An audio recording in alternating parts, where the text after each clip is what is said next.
Most reports I've read say the Muslims going into India killed maybe 200 million. Nonsense. You just pulled it out of thin air, quite frankly, because it's not historical. No, I read it on a website, and it was actually. Yeah, but I know, but Michael, you know what it is. I don't go to the Ku Klux Klan website to find out about black Africans, do I? You're sitting in a place that has caused some of the most devastation in the world that we have seen, and you're throwing pebbles at other people. You guys were saying atheists have killed more people than anyone else, and most reports I've read say the Muslims going into India, into the Hindu Valley, killed maybe 200 million. The Mongols. Nonsense. Nonsense. So this is far right Hindu. So let's make a calculation. Yeah.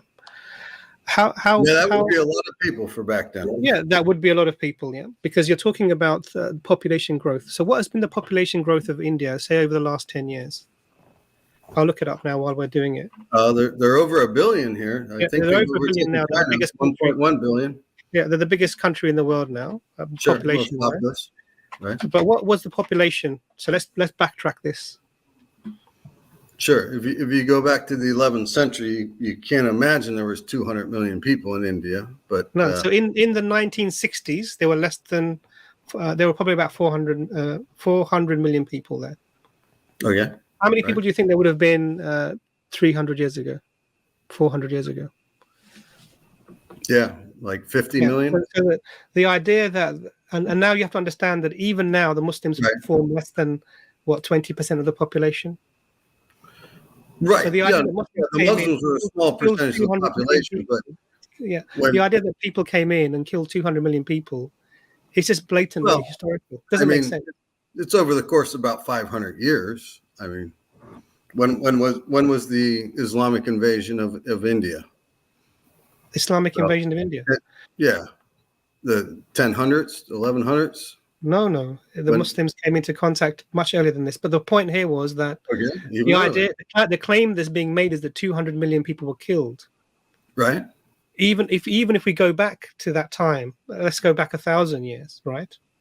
If you go back 1,000 years, then that the population wouldn't have been that large anyway. To kill 200 million people, you wouldn't. Yeah, no, they're not killing them. It wouldn't have existed.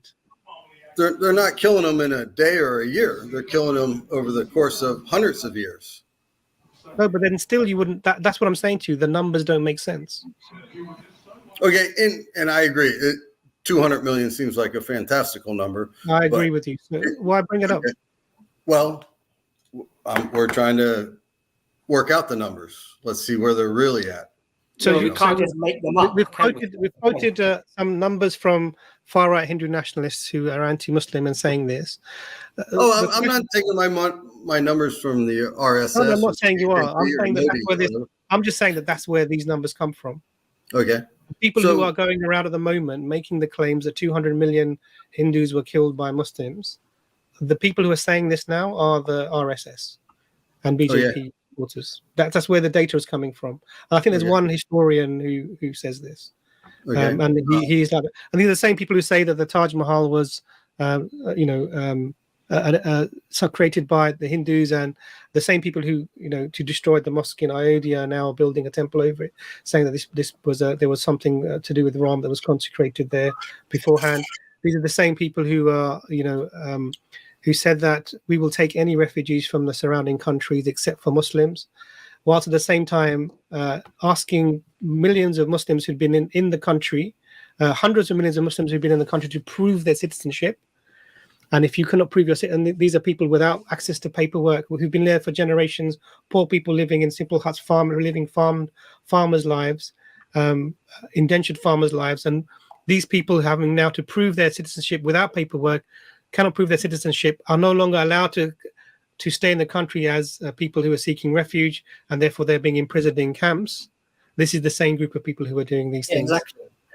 Michael, how many years did Muslims rule India for?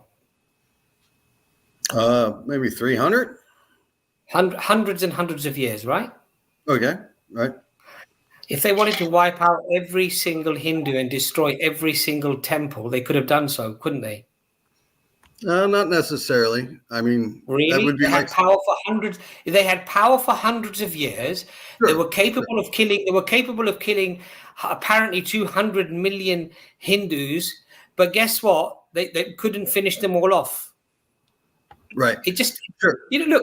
The thing here, Michael, is this. Yeah. Well, And it's like look at America. Michael, this Can is the can problem. can I speak? Michael, this is the problem, right? This is the Okay. problem.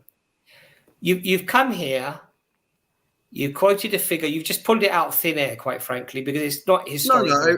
I read it on a website, and it was actually. Yeah, but I know, but Michael, you know what it is. I don't go to the Ku Klux Klan website to find out about black Africans, do I? I don't do that, do I, Michael? I don't. No, It would just be something absurd to do, right? I wouldn't go to the Ku Klux Klan website to find out about black rights in Africa. I wouldn't do that, or black rights, sorry, in America. I wouldn't do that, would I? Because that to me that would be stupid, right? That would be completely stupid to do, right? So what I'm trying to say, the six are liars. Michael, what I'm trying to say to you is that if we're going to have an honest discussion, and we're going to have a discussion that's based upon balance and fairness, which has got some evidence to back it up and something with history, and I think this is what shows the veracity and the strength of Islam, and I'll tell you why. Because everyone I seem to speak to that wants to try to attack Islam inevitably will end up in falsehood, nonsense, hearsay. I read it on a website. My friend told me in a pub after we had 15 pints, therefore it's true. It sort of resorts to this sort of nonsense. And I think what that shows us is if there really was something beefy, something really of force, of something of power to convince the masses about what Islam is false, people would bring it forward. But the very fact that they have to bring in fabrication, lies, manipulations, and just utter hearsay, it just shows the veracity of Islam, quite frankly. It just shows, and I'm talking about non-Muslim historians. When you look at the works of Karen Armstrong, when you look at Leslie Hazelton, when the agnostic Jew, when you look at what they say about the Muslim empire, when you look at the historical information provided by Professor Roy Casagranda, look at his works, Roy Casagranda, and how the Muslim empire, how they behaved, how the caliphs behaved, how the armies behaved. I'm not saying it was rosy all the time. It was perfect, that you won't find areas and times where things were done which were un-Islamic, which were bad. But even if you go to non-Muslim historians, the Roy Casagranda is a classic one when he talks about the conquest of Jerusalem.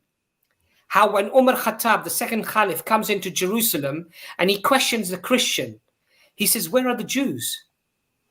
And he says, "We killed them. We threw them out of the city. They're not here anymore."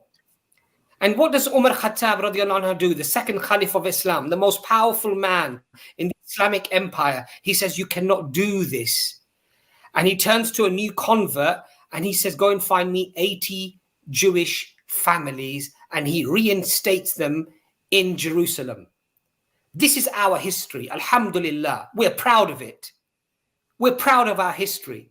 So when you come up with this sort of nonsense, you got to back it up with evidence, hard, rock solid evidence. Not I read it on a website. I don't go to the Ku Klux Klan. Don't go to EFDawah websites to learn about what Muslims did in India or anywhere else for that matter. Go to independent, not Muslim sources. Go to independent historians who are widely accepted. Their works are widely accepted to be truthful, to be correct. And they support our stance of what Islam was historically, not your stance, and not the other guy who came from, South America or whatever, not his stance, but our stance. And they're not Muslim, by the way. And I think that's important. And that shows the veracity of Islam, quite frankly. Okay. So under the Pact of Omar, right? You mentioned Omar, the second rightly guided caliphate. Were churches allowed to like ring their bells, and were they allowed to celebrate in public the religion? That's irrelevant. That's irrelevant. Okay. I'll tell you why that's irrelevant. I'll tell you why that's completely irrelevant. Because we're talking about Catholicism that went up and butchered murdered, slaughtered, including the Jews, went on pogroms. The Jews ran out of Europe to Muslim lands for security. Mm-hmm. Yeah, we all know the Inquisition. Yeah, and we know that I mean, just look at, we were speaking about Stalin, the atheist who banned religions. Yeah, Stalin was an atheist. He banned religions. 110 million by some estimates still killed under his control. Then you look at Pol Pot. He was, I think he was ruler. He was looking over. He was ruling Cambodia. At least 2 million. Rouge, the killing fields. Absolutely, the killing fields. At least 2 million people there. Millions of people in this place. Mao Zedong. He was ruled China after Mao Zedong. Absolutely. The Great unknown tens of millions of people killed. That's right. Cultural Revolution. All of these people, anti-religion, banned religions. So they are representatives of atheism. They are. And they are very poor representatives of atheism. I agree with you, poor representation. But the point here is I'm making that this was the point that was being made. Now, you don't seem to disagree with that point. So I don't know what. No, I don't. I in no way said I disagree with the fact that atheists have killed millions of people. I'm not sure they've killed the most. And again, it's a numbers game. Okay, I think you need to do some research maybe on this. There's a book that someone's recommended in the back chat called The Body Count, a quantitative review of political violence across world civilizations.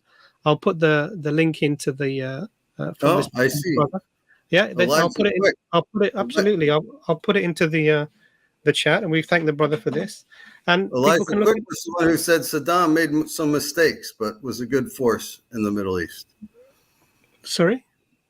Eliza Quick, the person, and I just looked over to the back chat. He's a Russian, but he's the one who said when I was in the chat, not in the backstage, said Saddam has made some mistakes, but he was a good force in the Middle East. No, America were the best force for. Obviously, they did wonderful work in their work in the Middle East is unparalleled.